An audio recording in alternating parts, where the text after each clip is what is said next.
Some mean value theorem questions from AP exams. Tonight's assignment is to finish the local extrema um, worksheet, but I wanted to look at the mean value theorem and look at, all right, well, how does this show up on the AP exam?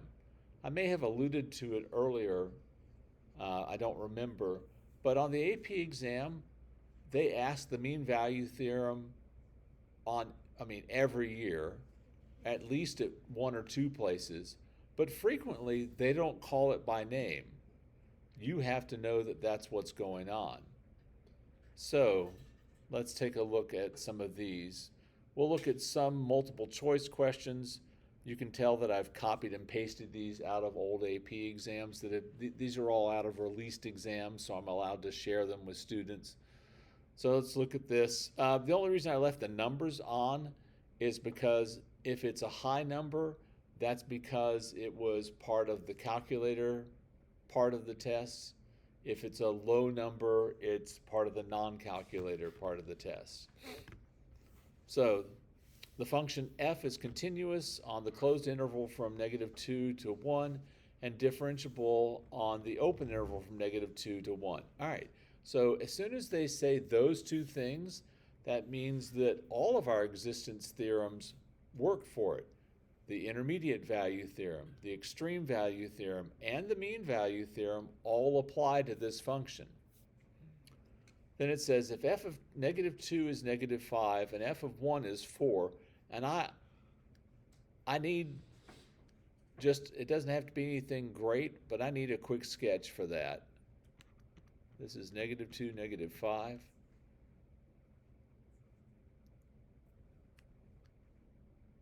And this is 1, 4.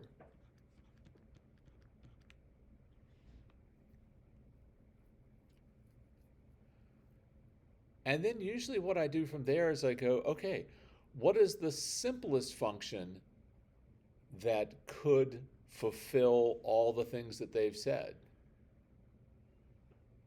Just a line. Yeah, just a line. Now, could it be more complicated than that? Yep. And so usually what I do is I draw something that's like, okay, could go way up here, there's all kinds of other things that it could do. That helps me when I have to go through and eliminate these. So it says there exists a c between -2 and 1 such that f of c is equal to 0. Is that going to be true? Yeah. This is the intermediate value theorem. When you have a continuous function on the closed interval from a to b, the function will take on every value between f of a and f of b. There exists a c between -2 and 1 such that f prime of c is equal to 0. Pardon? We can't know that for sure. If it's a line, joining them, well, the derivative's negative, never 0. So notice it says which could be false. Not which has to be false, but what could be false. Well, this is our answer. But let's look at the other ones real quickly. So there exists a c between -2 and 1 such that f of c is equal to 3. Well, if you start at y as -5 and you end at y as 4, and you have a continuous function, that's got to be true. And at this point, oh, and that's the intermediate value theorem again. Here's where the mean value theorem comes in on this one. There exists a c between -2 and 1 such that f prime of c is equal to 3. You're like, well, where'd they get that from? Well, they found the average rate of change.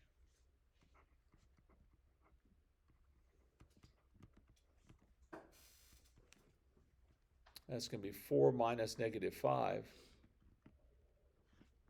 over 1 minus -2, which is 9/3, which is 3.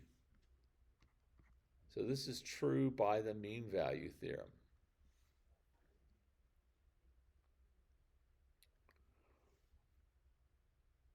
And then the last one, there exists a c between -2 and 1 such that f of c is greater than or equal to f of x for all x on the closed interval between -2 and 1.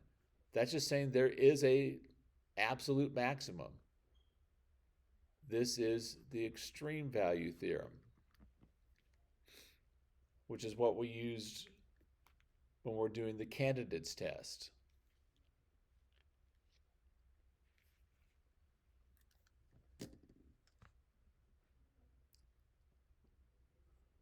All right, let's take a look at this next one.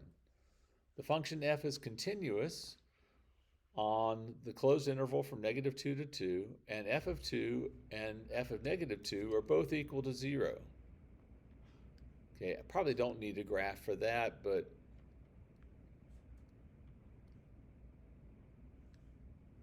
this is what I know so far.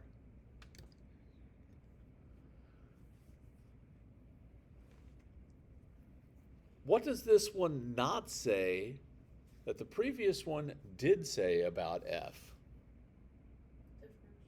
It didn't say it was differentiable. All right. So, which of the following statements must be true? Well, the first one says that the derivative is always positive. Well, that's certainly not necessarily true, right? We could connect these with just a horizontal line. So, nope. This one says the derivative must always be negative. Nope. We don't know that. This one says the derivative always exists in between the two. Could I draw a continuous function that the derivative didn't exist someplace between those two?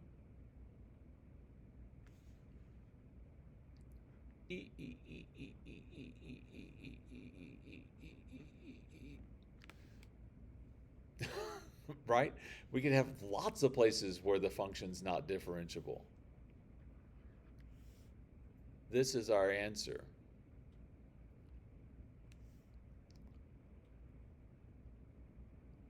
Part D says that the derivative always exists. Well, no, we've already killed that one.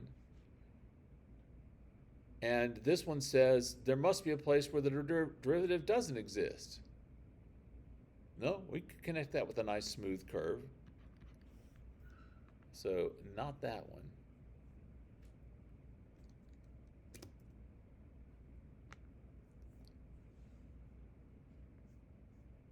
All right. On this next one. And again, you notice that these have all been high numbers. Those are all on or were on the calculator part for the AP exam. Just because it's on a calculator part doesn't mean you're going to use a calculator for it. So for this one, the function f is continuous and differentiable on the closed interval from 0 to 4. Okay, all of my existence theorems apply to this then. The table above gives selected values of f on this interval. Which of the following statements must be true? First of all, the minimum value of f on the closed interval from 0 to 4 is 2. And by the way, b is like it. The maximum value of f on the closed interval from 0 to 4 is 4. Notice the table gave us selected values. Did it give us all the values? Nope. So both of those are wrong and for the same reason.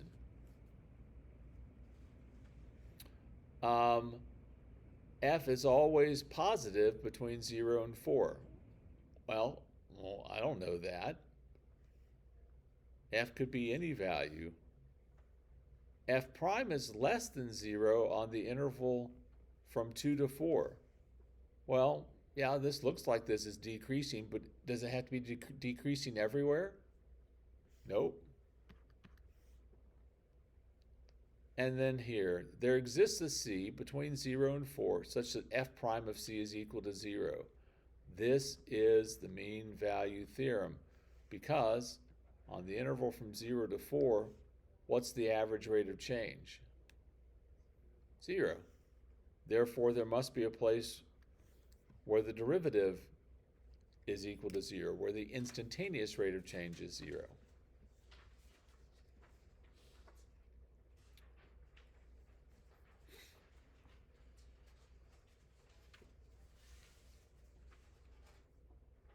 So finally we get to one where you actually need a calculator. So if you'll grab yours, let f be the function defined by f of x is equal to x plus natural log of x. What is the value of c for which the instantaneous rate of change of f at x equals c is the same as the average rate of change over the interval from 1 to 4. So this is sort of a mean value theorem question, because they're talking about the instantaneous rate of change and the same as the average rate of change. But it's really more of a, do you understand what instantaneous rate of change means? So f prime of x is 1 plus 1 over x. That's the instantaneous rate of change. And we want that to be equal to the average rate of change. So that's going to be f at 4, which is 4 plus the natural log of 4, minus f at 1, which is 1 plus the natural log of 1, all over 4 minus 1.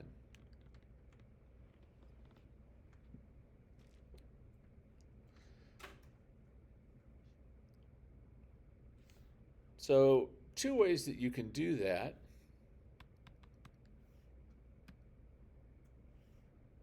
Let me get rid of these.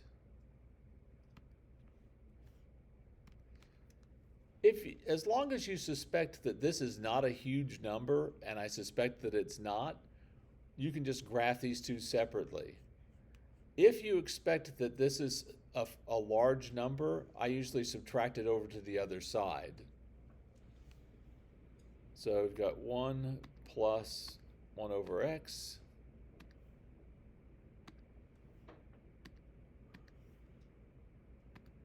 And then we've got 4 plus the natural log of 4.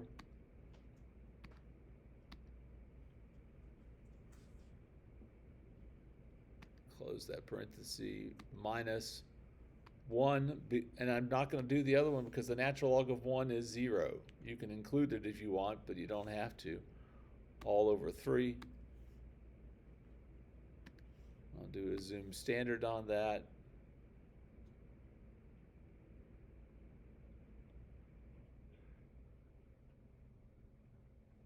And it's not all that hard to see the intersection. It's somewhere in here.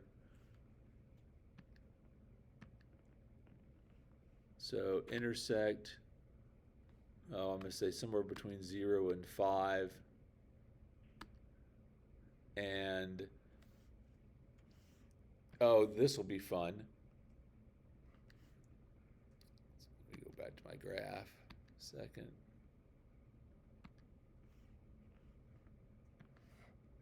Intersect. First curve, second curve.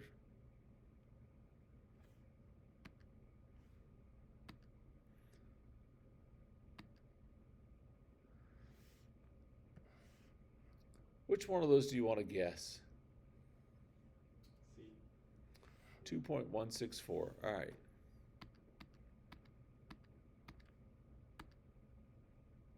Oh, look at that.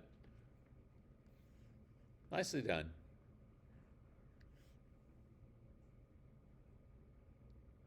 By the way, one of the other things that you can do is the answer choices can help you tighten up your window.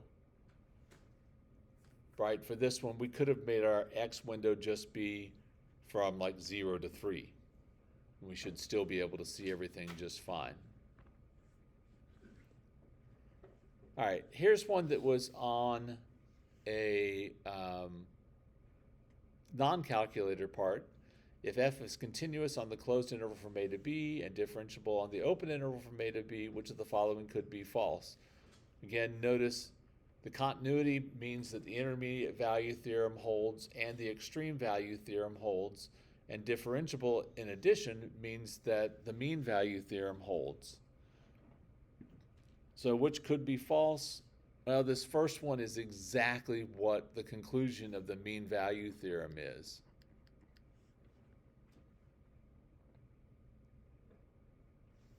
The second one, there's nothing that claims that the derivative will always be zero.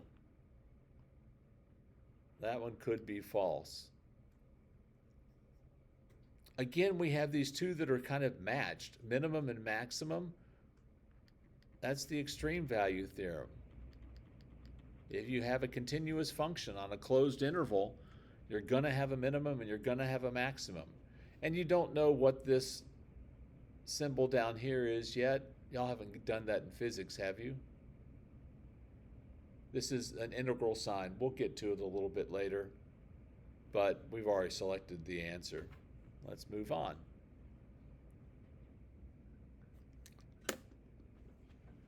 One more, let f be a function that's differentiable on the open interval from 1 to 10. If f of 2 is -5 and f of 5 is 5 and f of 9 is -5, oh, holy cow. Way too much for me to keep in my head. I have to have a picture.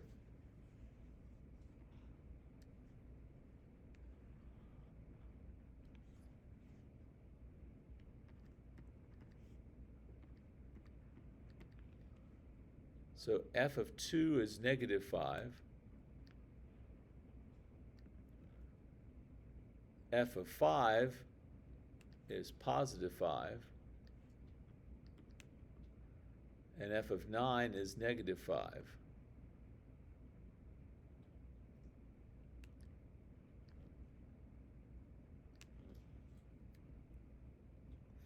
Notice it says that f is differentiable on the open interval from 1 to 10. But it doesn't tell you that this function is continuous. However, if a function is differentiable on an interval, it also has to be continuous on that interval, right? Differentiability implies continuity. So this has to be on the interval from 2 to 9, it has to be both continuous and differentiable. All right, so f has at least 2 zeros. Well, it's got to get up to here and get back down in a continuous fashion. So, yep, that one's true. It has to have at least one horizontal tangent. Well, no matter how I join these, even if I do something weird like this, it's got to have at least one. It could have more. Why can't I do this? It says that it's differentiable, so I can't have some sort of weird inverted absolute value thing. So that's true. And this says that the function must be equal to 3 at least once between 2 and 5. Well, yeah, I've got to get from -5 to 5 in a continuous fashion. All three of those are true.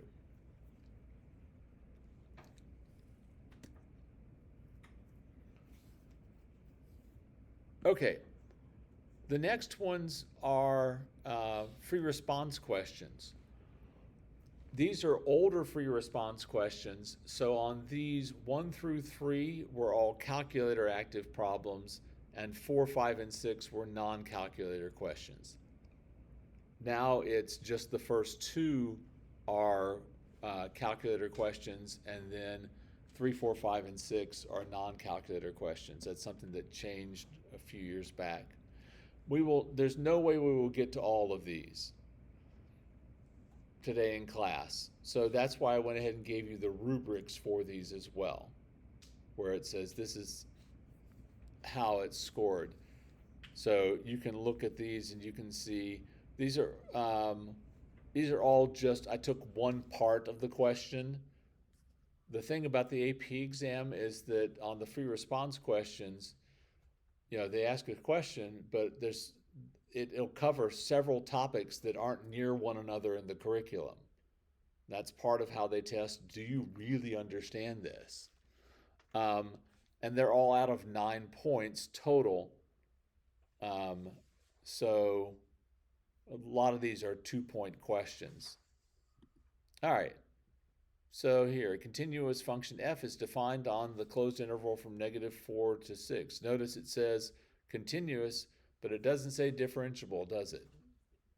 Okay, always be looking for that. The graph of f consists of a line segment and a curve that is tangent to the x-axis at x equals 3, as shown in the figure above. On the interval from 0 to 6, the function is twice differentiable with f double prime of x always greater than 0. We'll talk more about what that means later. But here, is there a value of a between -4 and 6 for which the mean value theorem applied on the interval from a to 6 guarantees a value of c, where c is between a and 6, such that f prime of c is equal to 1/3? I thought this was a difficult question. Once you see it, it's pretty easy. But this is kind of one of those ones I call light switch problems, where it's either on or off. Either people see where this is going to happen or they don't. And it didn't help that they went all the way from -4 to 6. If they had done it from 0 to 6, I think more people would have seen it. The answer is yes. If I let a be equal to 3,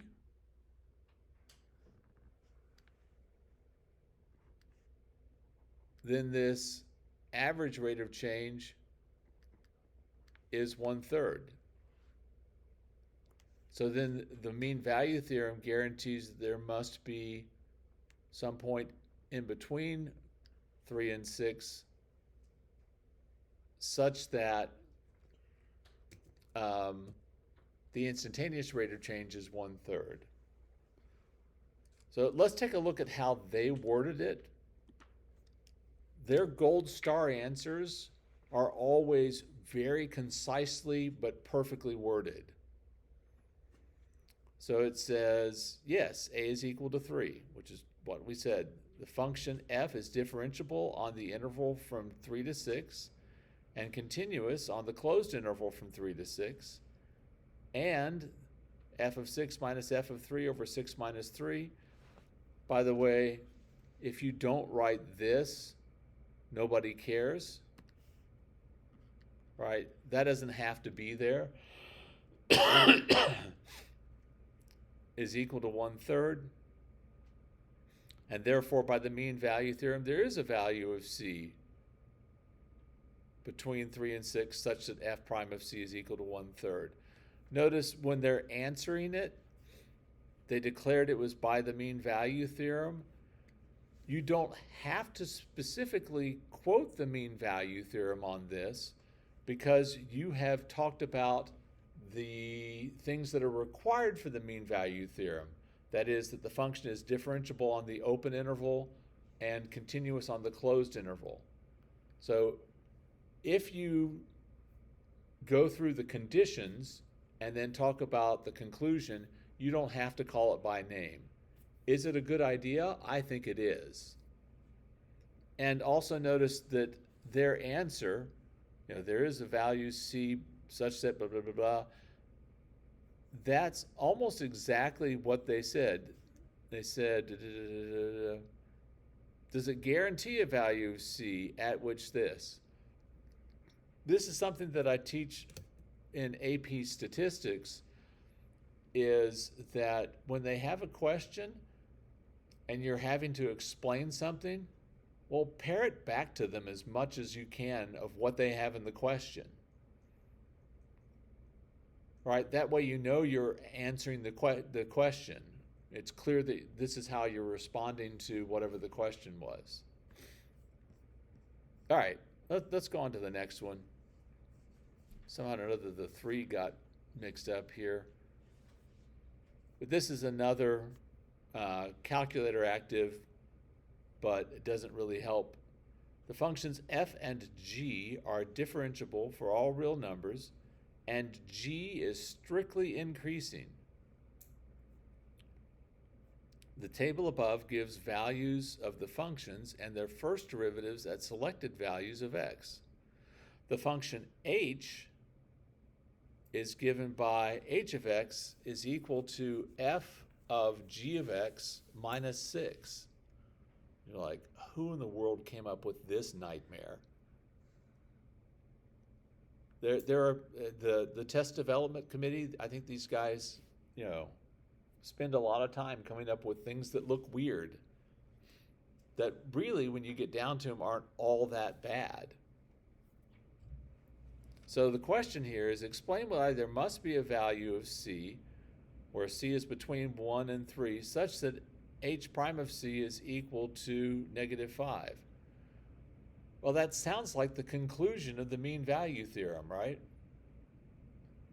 So what we need to do is explain why the requirements to use the mean value theorem actually are present.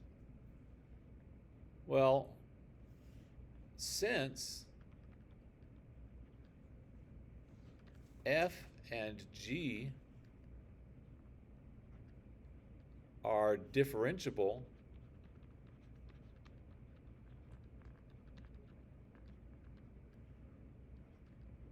for all real numbers,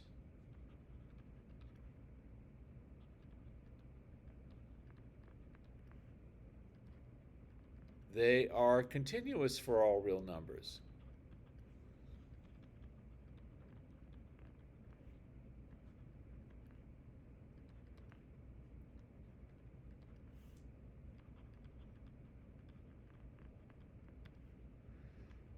Therefore,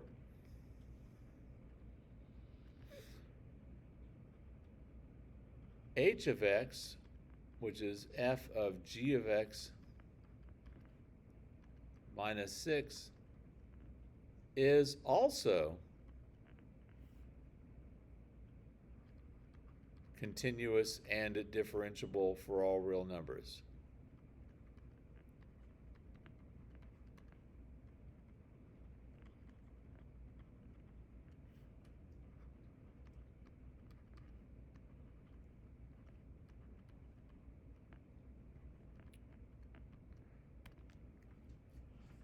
So now we have talked about the conditions that are necessary for the mean value theorem to apply. Then it says f prime of c is equal to 5 on this interval. So what we need to do then is find the average rate of change of h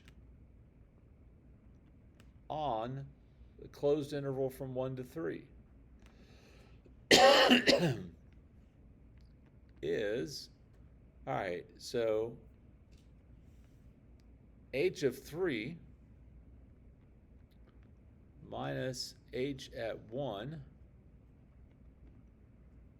over 3 minus 1.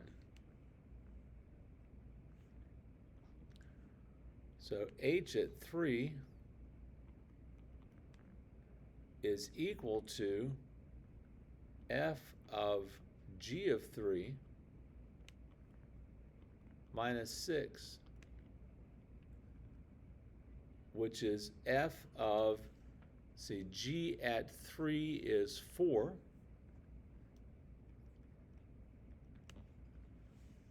F at 4 is -1 minus 6, so that's -7.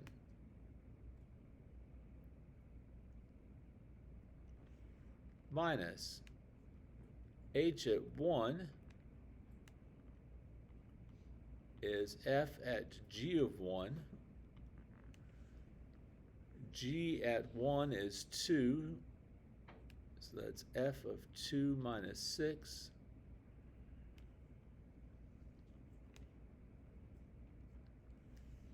F at 2 is 9.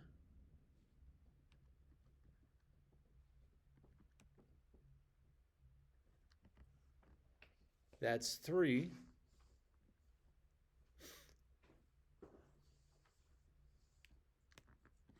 That's going to be over 2. This is equal to 5.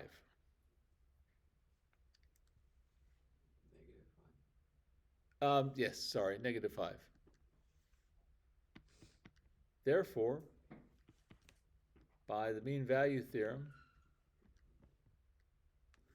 and I'm just going to write what they have. There must be a value.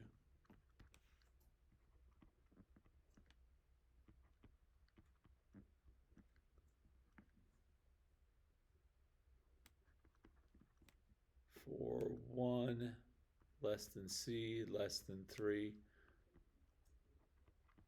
such that h prime of c is equal to negative 5.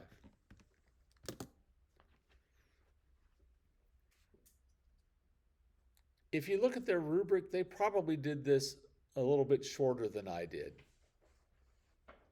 I like to not look at the rubrics.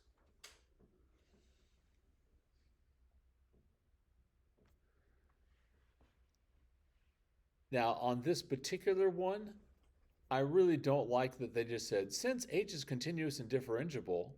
I'm like, well, how do you know it's continuous and differentiable? So I expounded on that quite a bit. And again, notice that they quote part of the question. There exists a value c between 1 and 3 such that, right? So you're very clear about what it is that you're stating.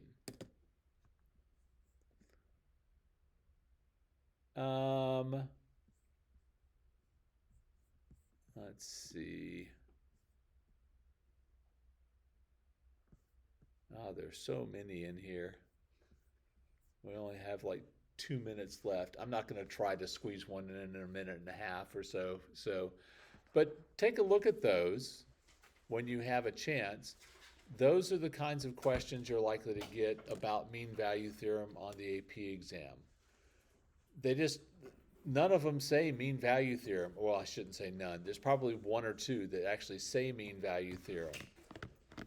They usually test it without quoting the theorem by name.